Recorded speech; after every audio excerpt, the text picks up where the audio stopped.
Hello everyone, and welcome again to Wine Grants, unscripted chat about the Unfunded, the official podcast of the Unfunded List. I'm, of course, Dave Moss of the Moss Family Foundation. Hello. And with me this week, we're very lucky to have Rachel Cohen Gerrol. And we're drinking a fine, chilled rosé. Say hello real quickly, Rachel. Hello real quickly, Rachel.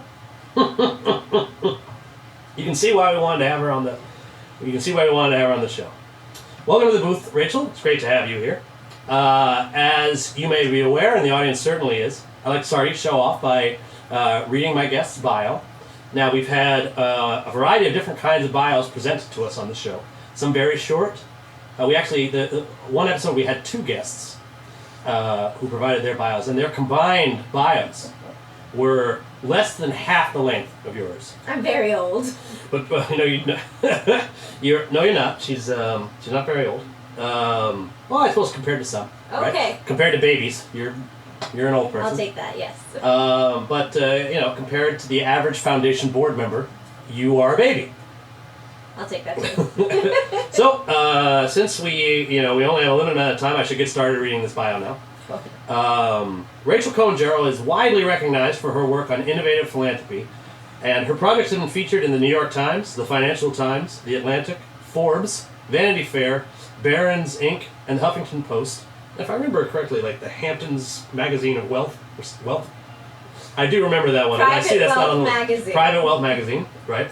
Yes. That was a cover story. Yeah, no, that's why I remember. She was named one of the 99 most influential foreign policy leaders under 33 by the Diplomatic Courier, and was honored as 2011's Jewish Girl of the Year by GatherTheJews.com. Rachel helped to organize the first White House conference on next generation philanthropy and impact investing in 2014, and co-chaired the G8 Young Summit in 2013. Rachel worked as executive director of the PVBLIC Foundation, where she had a particularly handsome director of partnerships. True. In this role, she organized the 2014 and 2015 Media for Social Impact Summits at the United Nations, and also curated a social impact film program for The Collective at the Sundance Film Festival. Rachel also worked closely with the White House to launch the It's On Us campaign to stop sexual assault on campus. In 2012, Rachel founded the Survivor Initiative, a next-gen effort to raise awareness and funds for U.S. Holocaust survivors living in poverty. Rachel previously was director of Young Adult Initiatives for the Schusterman Foundation and spent 8 years as special assistant to Ambassador Nancy Rubin, U.S. representative to the UN Human Rights Commission. Rachel sits on the board of directors of the Birthright Israel Foundation and the Next Gen Council of the USC Shoah Foundation. She's on the Speakers Bureau and National Young Leadership Cabinet of the Jewish Federations of North America, has testified before the Israeli Knesset, and is a Wexner Heritage Fellow. Rachel co-chairs the board of Jumpstart, serves on the advisory councils of Girl Up, part of the initiative of the UN Foundation, and also Charity Miles, and is on the advisory board of B Space. She is a term member of the Council on Foreign Relations. In the past, she has served on the evaluation panel for Bloomberg's Genesis Generation Challenge, the Advisory Council for Invisible Children, the Leadership Council for the Classy Awards, and the advisory board of Women's Entrepreneurship Day. That's the original bio I had was longer than that. I actually cut this down quite a bit. Can you tell what's missing from it? What is missing from this? Nexus. Nexus, right? So Nexus is a thing. I'll let you talk about what it is in a moment. But we're sitting here with the co-founder, and I'm realizing now there's a flaw in my plan because I took this bio off the Nexus website, and of course it doesn't mention you're already on the Nexus website. Of course you know that. Obviously, you have some sort of affiliation there. Some would say. Some would say. So sounds like a great segue. I've just been talking for a long time, partially because of the lengthy bio and my verbose nature. But if you could please tell us a little bit about what Nexus is. Sure. And thank you for reading all of that. I don't think I have ever. I did pretty good too, didn't you? You did. Especially the part about the handsome. He was and is handsome. And best hair ever. That is pretty good. Whether it's to the Kennedy style or just straight up. What do we call this style? Up. For those who don't have the opportunity to view what I'm viewing, Dave Well, they'll see. Moss. There'll be pictures below. Oh, I'm sorry. Well, They're looking. please look below at the photos to see the amount of additional height that Dave gets from his hair today. It's quite impressive, and if he was on a basketball roster, I would say he'd at least be 2 inches taller. So Dave did work with me at PVBLIC Foundation, and his hair was a daily delight of mine. But again, that wasn't the question. I have a tendency to go off book. So the question was, what is Nexus? And Nexus is an international network of young philanthropists, impact investors, social entrepreneurs, and allies, which was founded in 2011 by myself and Jonah Witt-Camper and Daniel Karpantschof. And we now have about 3,000 members who participate in summits and salons and delegations to events to learn how to increase and improve philanthropy and impact investing. Awesome. That's I think, and I've mentioned on the show in the past, several of our guests have been Nexus members, including our most recent guest, Brian Weinberg, who works for you there. It's been important to me. I think I might very well not have. I might not be. I think a lot of the things I'm doing now, I don't think I'd be doing them if it worked for Nexus. I never would have gone to PVBLIC, worked with you there. Never would have had the opportunity to work on It's on Us with you there, and just in general, the opportunity to be connected. I'd like to go back a little bit and make a connection that I don't think I made on the podcast yet. I think part of the reason when I first got involved in Nexus, I had been fiddling around with philanthropy a little bit. I was working as a fundraiser, but I was also on the board of this thing called the Slingshot Fund. Now I joined the Slingshot Fund because when I first joined, I wanted to be a funder. Fundraising was challenging. I also had this family foundation that I knew was on the horizon for me, and so wanted a little bit of practice and but mostly really wanted to be on the other side of asking for money. That was my main motivation. I think that is, and I think there's a lot of reasons why I want to do that, right? Because then you're the philanthropist and everybody likes you, right? When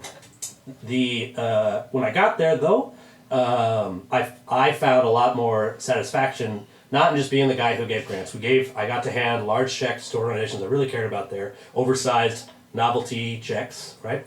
And that was good. It was, it was impactful. I was able to, and I'm still in touch with a lot of those grantees and the work that they're doing, and that was really fun. The coolest thing for me was the more innovative ways in which I saw it shifting the sector. Right, I think that I developed a passion for seeing all of philanthropy improved rather than just being an individual actor in philanthropy, and I think that's why I got involved in Nexus, because there's a lot of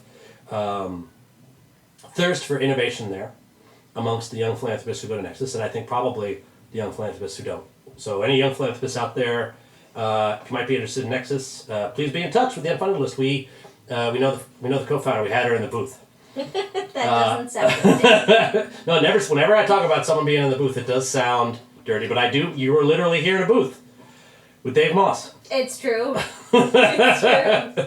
And lots of other innovations throughout your career, and I think one common thread that I think someone might miss from some of these is the recognition piece, or what one of our former guests, Russ, would call the power of the honorable mention. And that was actually one of the most interesting things for me at Slingshot. At Slingshot, we produced this guide.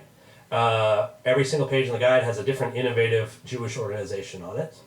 And then there's contact information if you want to donate to them. It shows you how. And we write up a little description for each one. It's like a Zagat-style guide to philanthropy. Right? We also gave grants to organizations that were in the guide. When I was in the Giving Circle, we were giving about $400,000 a year, $40,000 grants. Wait, pause and tell people, what was the average age of the people that were making those decisions? Oh, thank you. This is a wine grants first that someone's interrupted me. I knew there was a reason why I had you on.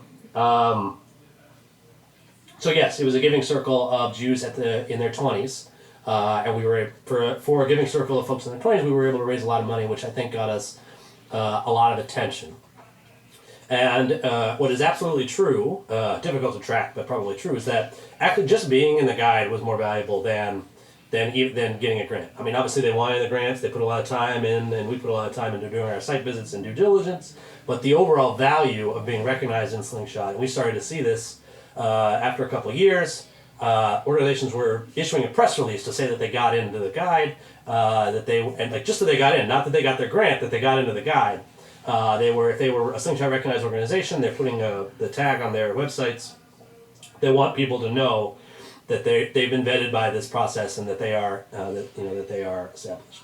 And I would imagine that the organizations actually use that credibility as a badge of honor to show that the next generation was interested in them, because everyone's always looking to appear more innovative, forward-looking, etc. And if you have a badge that states that the next generation is giving you some sort of credibility, it means more than just any other publication. Right, absolutely. So what was definitely true back then, and still is true, is Jewish philanthropy, in particular, all of philanthropy, but in particular Jewish philanthropy, the board members tend to be very old, right? And tend to be pretty concerned that the next generation will not be as involved. And so we had that as leverage, right? When we were saying these organizations are cool, we, young future philanthropists, think that these organizations are cool. It was very difficult for the older folks to fund that. Before Slingshot, it was very difficult for newer, innovative Jewish organizations to get any sort of traction anywhere, right? Well, because we were looking to Federation, to Birthright, to Hillel, to the larger, more established organizations to come up with these innovations.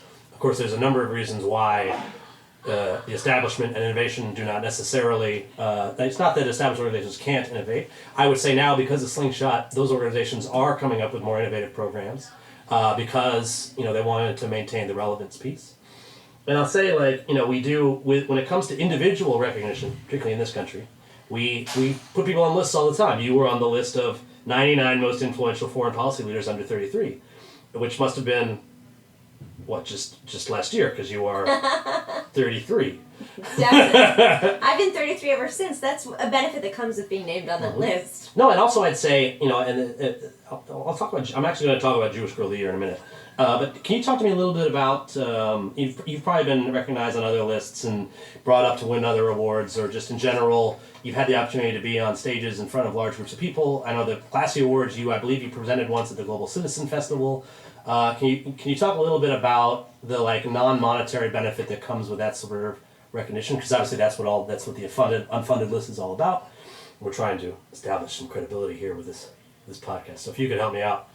Sure. I think that it's a phenomenon of our age that millennials or people like me who pretend we're millennials have recognized the power of our own personal brand to drive the causes that we care about. So 20, 30 years ago, there weren't so many lists or opportunities to be recognized until you were about 80 years old. And when you were, it was to thank you for the things you've already done because you're not going to be around that long. And now we've recognized that if you associate your name and your identity with the brand that you're trying to build or the cause that you're trying to raise awareness of, people will actually see it, you'll get visibility to whole new audiences, and social media really helps with that. So, particularly with PVBLIC Foundation, when I had the privilege of being on stage at the Global Citizen Festival in front of 70,000 screaming fans in Central Park, we certainly did get a lot of new exposure and interest because of that opportunity. And they looked us up because of our personal names, because it was very hard to figure out how to spell public. So I think that they found us. I was there. I worked there for a year. I just learned it's pronounced. I thought it was PVBLIC. You're saying this is a view? Depends who you ask. That's very, and I think it also depends on the sort of recognition that you're getting. One of our, he's a Nexus member. And he's an Unfunded List evaluation committee member, Gene Gurkoff. Yes. I was up in New York a little while ago. Hello, Gene. I assume all the evaluation committee members listen to every single podcast. So hello, Gene, and hello to the rest of you on the committee. Gene told me a really, really interesting story about his app, Charity Miles. So there's a performance artist of some note named Beyonce. I think I've heard of her. Some people may be familiar with. What's her last name? Knowles. Oh, that Beyonce. Beyonce Knowles. Yes, got it. Her husband is also famous. What's his last name? Is it Z? Am I reading this right? Z? Oh. Maybe there's a silent B somewhere in that. There must be. Beyonce has not tweeted. She's extremely popular, but is not very. She doesn't use Twitter very much. In fact, as of my breakfast with Gene a few weeks ago, she had only tweeted 8 times in her entire life. Right? She has the official Twitter profile and everything, but has only tweeted 8 times. The last tweet she wrote was 2 full years ago. It was August of 2013, and it was actually about charity miles. Amazing. She was congratulating someone for someone tweeted that they did charity miles, and she replied to that to say, "That's awesome. Do keep that up." Right. And everyone should keep that up. Mm-hmm. And that brought a ton of a lot of attention to the app. Gene showed me he was getting notifications. This is over 2 years after she tweeted. He still that same day he was still getting notifications, replies to that tweet or whatever. Right. However, those people are folks who are fans of Beyonce's music and went to go look her up online and saw that and responded to the most recent tweet. They were not necessarily interested in, I mean, maybe some of them, right? But they weren't in the right headspace to receive that, right? So I think it's very important when we're putting lists together, to think about like why we're doing that, right? I think a lot of times there can be a gap between the communicators, right, who are looking for impressions. When we were public, we talked a lot about just large numbers of impressions, right? And I think you'll admit that some of the campaigns that had really, really large impression numbers that we did together were not necessarily the most successful campaigns we had. I mean, it's pretty easy to get a bunch of Belarusian impressions for something, and unless it's a campaign to like improve politics in Belarus, that's not really good. That's not going to be helpful for you. Right? Not every impression is created equal. Right. Absolutely. Or I mean, it could just be literally one guy looking at the same thing over and over again a million times. That's Very a million impressed. impressions. He's just extremely impressed with everything you're doing, right? So that's why I think it's important that it's the 99 most influential foreign policy leaders under 33, but that's being done by the Diplomatic Courier. It's listed in a magazine that is read by diplomats and foreign policy leaders, so they can actually, allegedly, so that they can see, right? There's some sort of. It's not just we're making a list of these people and we made a list, right? With Slingshot.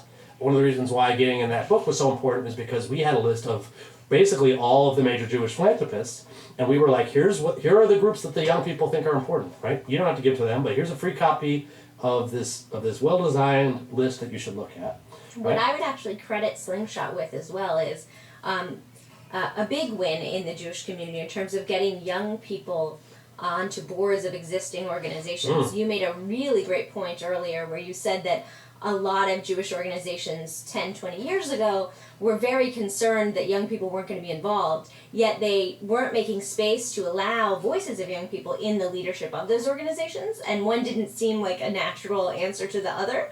And now because Slingshot have caused so many different established nonprofit funders in the Jewish space to recognize some of their blind spots, perhaps, to where innovation was happening. They've seen the value in having young people on their boards, and I think I've actually personally benefited through spaces that were opened up for young people on boards to be equal serving members because of the path that Slingshot paved. No, I think, thank you for saying that. One of the most common questions, when I was more involved in Slingshot and still today, I think one of the more common questions I get from organizations, one would expect them to be asking me personally for funds, or how is it more likely for them to get the Slingshot grant, right? Which those are questions that do come up sometimes.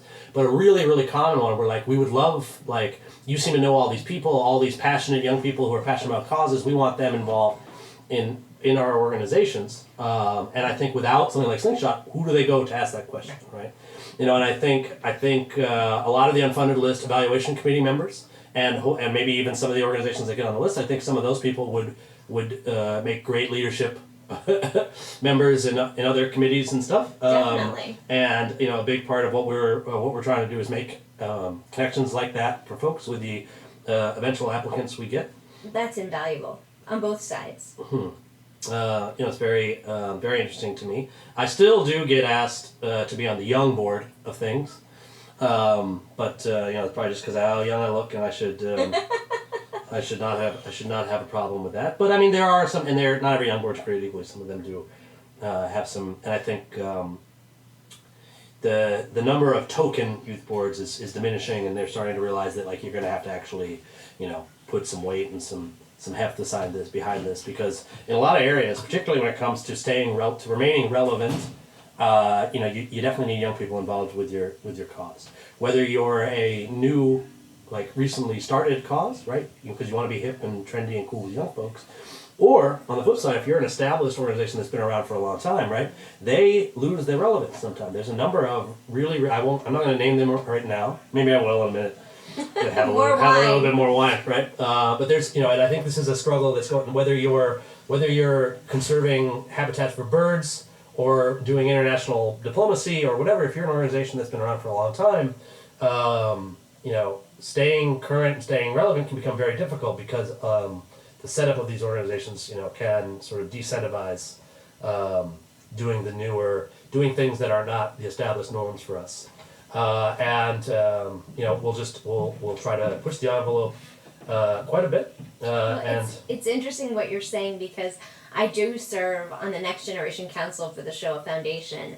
And whereas I understand with the Shoah Foundation why it's important to have a 2G or 3G council because they are saying how many generations since your family member was in the Holocaust, and they have different unique needs. The second generation who are taking care of their parents who are survivors, and the third generation which are really just trying to carry on the memory.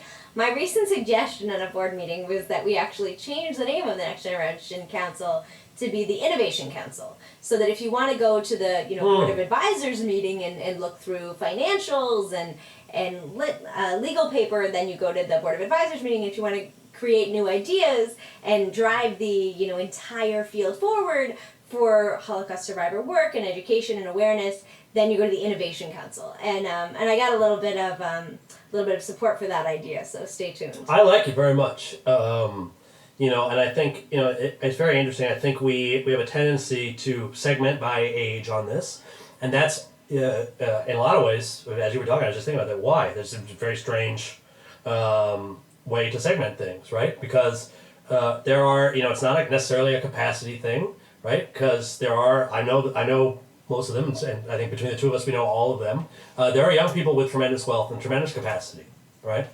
Who are not necessarily being asked to serve on grown-up boards, right? At the same time, there are plenty of young folks who are very inside-the-box thinkers too. Not every single young person is particularly innovative, and on the flip side, there are older folks who don't have capacity, and there are older folks who do have manage to continue to innovate, well into their twilight years. May that be the case for us as well. I hope. I'd like to very much this is the so you could have a governance board that deals with we got to fill because every year you got to fill out your 990 and you got to fill out the same way you did last year, right? People have to get paid. There's a lot of stuff that does not need to be innovative on the organizational side, but those conversations, if you try to have them in front of the people who have newer, interesting ideas, whether they're older, younger, rich, or poor, or probably not poor, but unfortunately there are not. We don't have very many people of low means on these boards. We probably should have more of them, but there can be a grouping them based on socioeconomic status and age. Is probably not the best way to do it. You group them based on the sort of ideas and the sort of discussions they want to have that can benefit the organization. There's people who love compliance and love conversations about it. There's people who love tax law and love to have conversations about them. And I love those people because it means that they get to focus on those things where I get to focus on the things that I'm interested in. Right. Yeah, no, I'm thinking about all the meetings I've gone to where I'm just sitting there waiting to talk about the thing I want to talk about while we go through a bunch of... And your eyes glaze over, and you pull out your phone, and then why does it matter that you're there? And even by the time you do get to speak, you're not necessarily jazzed about it. And then they're not listening to you because they already got to talk about their the tax law or whatever change to the payroll system we recently made, right? Yes. All right. So let's see here. How do you for a lot of folks in the social sector, I think they get asked to do a lot of things. Even the folks who've submitted short bios to us, they're probably leaving out a lot of their activities that they do. Sure. You have a tremendous number of activities that you're involved with, and yet you still find time to come spend time in a booth with Dave Moss, drink a little rosé in the middle of the afternoon. Other than the strategy of being late to most things, how do you? And I'm not saying that you necessarily balance all of it perfectly, right? I appreciate that. But how do you? I think I don't want to ask, it's one of the most cliched talk show questions ever is how do you balance work and family, right? I don't want to ask that. How do you decide which things you're gonna take on, right? Because some of these things are just like, yes, I'd like to be on that list, right? Or I'd like to apply for this fellowship, or I'd like to do that thing. What is take us through? Because I think everybody in the universe, whether if they're listening to this podcast, they're either a funder who gets asked to be on a lot of things, or they're a social impact professional, or they're just a big fan of URI, right? And they're probably getting asked to join a lot of things. And I think you are good at prioritizing your decisions. Just if you could talk to me a little bit. Because I'm also curious personally, not just wearing my... I think you mostly just want to drink for a little while and then I need to. Yeah. I ask questions just so I can stop talking. And which makes sense. I think I haven't spent a lot of time categorizing how I approach the different things I'm asked to do or invited to be a part of. But I think it would boil down to two answers if I did give it some thought. One would be, I like to try to do the thing that only I can do or that no one else is doing. I seem to have reluctantly become a serial founder or co-founder. And it's usually not that I'm founding or co-founding something that already exists that we want to do better or differently. Usually it's because there are voices that aren't being raised around an issue that grabs my heart, or there are strategic avenues toward achieving better success in something that no one is trying.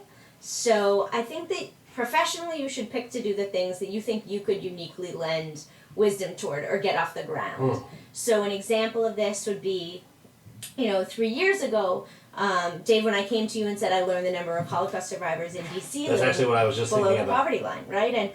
And at that time, there was no one having that conversation. There was not very much you could Google about it.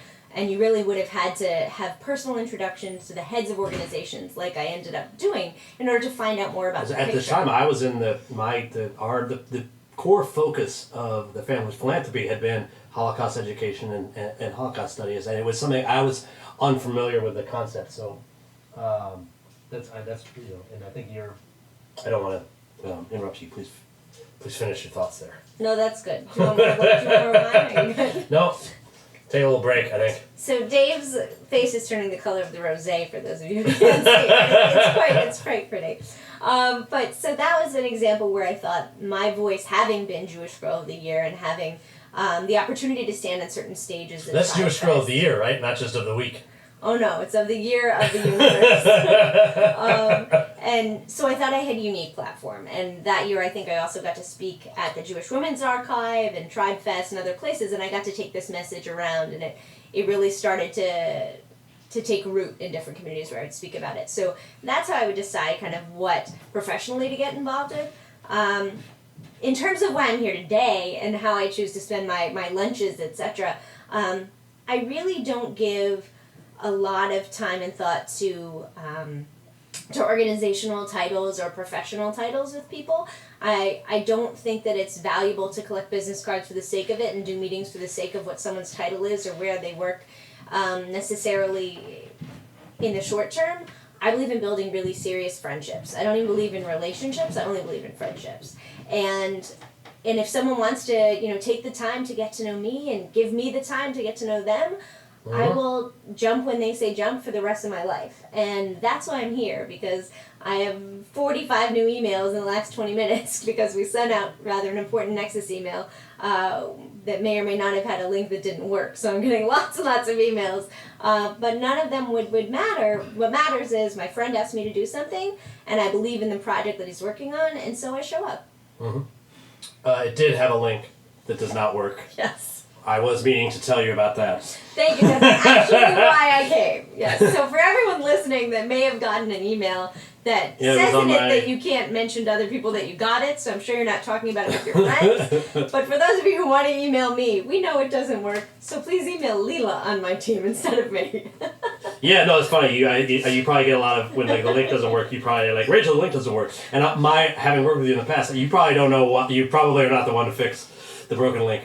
Not at all. Well, one of the nice things now, I work pretty much entirely by myself, and it's kind of a double-edged sword because they're always going to ask you, but then at the same time, then they're always going to ask you. I don't have to worry about really what other people are doing. So one final question, and then we'll wrap up. I'm as kind of a follow up to what you were just talking about. I assume that you sometimes say no to things, right?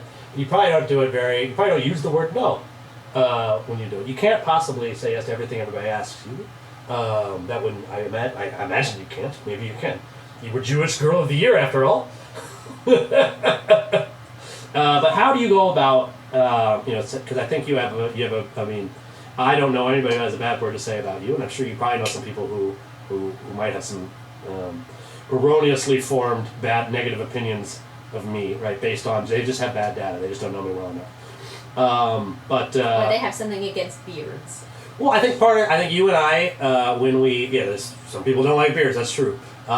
When we don't like something, we take very different approaches to not liking it. I will tell you I don't like it, right? And a lot of people don't like hearing that, right? And so I'd love to hear, and again, this is really more for my own edification than for the podcast. But now that I am doing my own thing, one of the things that's been difficult for me has been like, well, sometimes I need to tell this person no, and in a like more gloves on kind of manner. And I think that's something that's true. So God willing, we have funders who listen to this, and also people who are applying. Lots of people who are going to have to say no on occasion, and people who are good at it. I always like to hear from them. So please tell us, how do you say no? Well, the best piece of advice I ever got on this was actually from a woman named Letty Pogreben, and she's a celebrated author and television personality. And she said at one time that she just said no to everything on Tuesdays and Thursdays. So it never felt personal to anyone. It was just happenstance of when they asked. That's when I do all my asking. There you go. So you would have done fairly poorly with Letty. But I can't take that tight of an approach. So I really do bring it all back to bandwidth. And I was recently asked by a girl that I just absolutely adore and believe in. A young woman. I get corrected when I say girl. I know, but I was Jewish Girl of the Year. So yeah, fair enough. At 33. Yeah, that's our word for us. Right. There you go. Yes, we reclaimed it, right? Girl power. Hillary's a nice girl. Yeah. She probably wouldn't like that, but she might. Because if you said it. Right, exactly.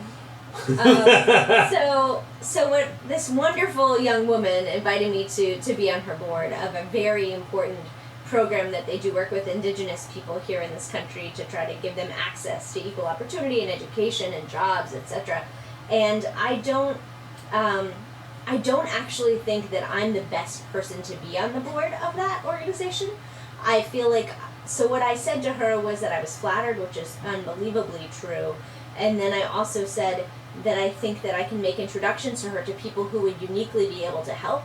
Because going back to what I said earlier, where you should be involved with the things that you think you uniquely could give new stature to or increase awareness around, I said I would introduce her to 2 or 3 people who are focused solely on this issue, who could make introductions for her to the White House who's working on Indigenous issues, and to potential funders, but that I didn't think that my audience necessarily was the one that she was most interested in reaching, and I thought that given bandwidth, I wouldn't have enough time to be as active as a board member as I'd want to be.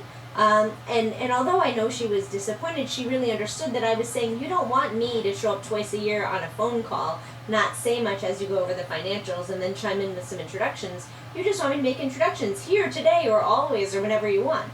So I'm saying yes to more advisory capacities, and no to all formal boards. I think I'm only on 1 formal board of directors now, and that was as opposed to 9 about 2 years ago. Because I need to say no to the things that I'm not going to do as well as someone else would. Very good. There was a lot of interesting stuff in there. I find, when I say no, it is important. I've done it pretty crassly. Like, no, this is a terrible idea, and I don't want to help you. And I think that's just a bad idea, right? Even if it's true, right? Some people's ideas are terrible, but I think it is important to give some sort of because they're really tenacious. We've created a marketplace where they need people like you on their board, right? And they may have their board telling them, you have to get Rachel on the board, do whatever it takes to get Rachel on your board, right? So your no you have to sort of arm them with something that they can that they can use. Give them an excuse to stop asking you, right? And basically say, let me disappoint you now so that I don't disappoint both of us later Mm-hmm. when I fail to perform in the way that you hoped. Because a big part of, we're trying to do a lot of things with the unfunded list to wrap up our conversation today. We're definitely, for now focusing on the feedback that we can give to proposals and the recognition we can give to some of the better unfunded ideas that are out there. We've received several cool proposals already. There's a lot of really cool unfunded ideas out there, I can promise you that. But one of the problems we're seeking to solve is just the tremendous amount of time that gets wasted in this sector, right? But grant proposals are a really great example. You spend a whole lot of time putting that proposal together, send it off, get no feedback, get no funding. That's wasted time where you were not doing your job. You're not healing the sick or feeding the hungry when you're writing a grant proposal. You're doing it so that you can, but when you get rejected, that time was wasted time. Same thing for if you're going after someone to be on your board of directors or to do introductions or advice for you. You do a lot of time into that. You research the person, you network your way into meeting them, right? You set up lunch, sometimes you pay for the lunch, right? Then you ask them about your board, they say no. They don't they don't necessarily help you out, right? And but no one should ever walk away from that lunch without something in their hand. Mm-hmm. If you ask someone to do something and they say no, I think it's basic human nature that they want to offer you something, but they can't offer you what you ask. But most people just tail between their legs, thank you, quick, get the check and go. I would say, well, we've talked a lot about this cause. Is there anything else you think you could do to be helpful to what we both want to advance in the world? And let them, out of their own guilt, make introductions for you, make a gift to you, offer to host one parlor event in their home. I think just don't make that ask binary too. Mm-hmm. Yes. So I think there's two things. One, the asker should absolutely be. You're right. Do not come with a binary ask, right? Because you're not a mind reader. You don't know what they're going to be interested in, and there's probably a lot of things they can help you with, including some things they can help you with that you might not, despite the hours of research you've done. Some things that they may be able to help you with you don't know. Like a lot of people don't know that I'm involved with this cool co-working space for filmmakers that can help you produce film. Right? What's it called? Well, at the end of the show, we do a little shout out to the Lookout here, and I'm sure everyone's looking forward to that. It's called the Lookout, right? But they, a lot of people, or I do satirical philanthropy. And there's people, I have some fans for the Moss Family Foundation who don't know that there is some actual philanthropy going on with the Moss family. And then with the Unfunded List, because of that, people look at the Unfunded List and they say, well, I don't get the joke, because the last thing I did was, fairly funny related. And I think that is that, they've got a long list of targets. Oftentimes on the Excel spreadsheet, there's a column that says what we're asking for, right? And that, for me, I used to manage these contact spreadsheets, touch spreadsheets or whatever.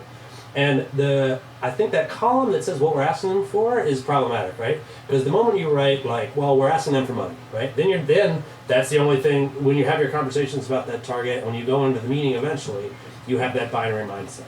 So I would say absolutely, people should be a lot more open, and they should be in general trying to become friends. You and I, we didn't work together, or even on a volunteer basis on anything for years. I lived in your house for a little while. That's true.